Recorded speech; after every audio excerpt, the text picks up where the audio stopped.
পটুয়াখালীর বাউফল পাবলিক মাঠের জনসভায় কথা বলছেন জামায়াত আমির ডাক্তার শফিকুর রহমান। সরাসরি যাচ্ছি তার বক্তব্যে। হচ্ছে সমাজে আইন শৃঙ্খলা পরিস্থিতি এবং ন্যায় বিচার থাকতে হবে। এই তিনটা জিনিস যদি কোনো সমাজে থাকে, এই সমাজ একটা ভালো সমাজে পরিণত হয়। কিছু ভাই গাড়ি ধরার জন্য ইতিমধ্যে রওনা করেছেন, তাই না?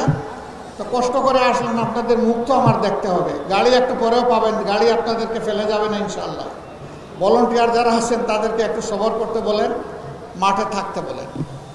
আমরা চলে যাব, 10 মিনিট ইনশাআল্লাহ আপনাদের সাথে কথা বলব। আমাদের সামনে দুইটি নির্বাচন একই দিনে হাজির, গণভোট, সাধারণ নির্বাচন।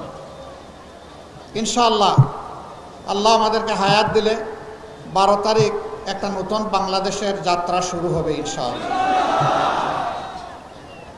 54 বছরে যেই রাজনৈতিক ব্যবস্থা, দল এবং আদর্শ আমাদেরকে দফায় দফায় দুর্নীতি, চাঁদাবাজি, মামলাবাজি, দখল বাণিজ্য, ফ্যাসিবাদ এবং বিচারহীনতা উপহার দিয়েছে, এই বাংলাদেশকে পাল্টে দিয়ে ইনশাআল্লাহ আমরা নতুন বাংলাদেশ গড়তে চাই। 13 তারিখে সূর্য উদিত হবে নতুন বাংলাদেশকে পিঠে নিয়ে ইনশাআল্লাহ। সেই বাংলাদেশে মহান রব্বুল ইজ্জত যদি আমাদেরকে সুযোগ দেন, তাহলে যে সমস্ত ত্রুটি এবং দুর্বলতার কথাই মাত্র বললাম, আমাদের প্রত্যেকের 2 হাতের 10 আঙ্গুলের থেকে পরিচ্ছন্ন থাকবে ইনশাআল্লাহ। চাঁদাবাজি আমরা করি না, চাঁদাবাজি আমরা কাউকে করতেও দেব না। দুর্নীতি আমরা করি না, দুর্নীতির জড় আমরা কেটে দিব, কাউকে দুর্নীতি করতে দেব না। মামলা বাণিজ্য, এটাকে আমরা ঘৃণা করি, প্রশ্নই উঠে না, কাউকে এই সুযোগ দেওয়া হবে না।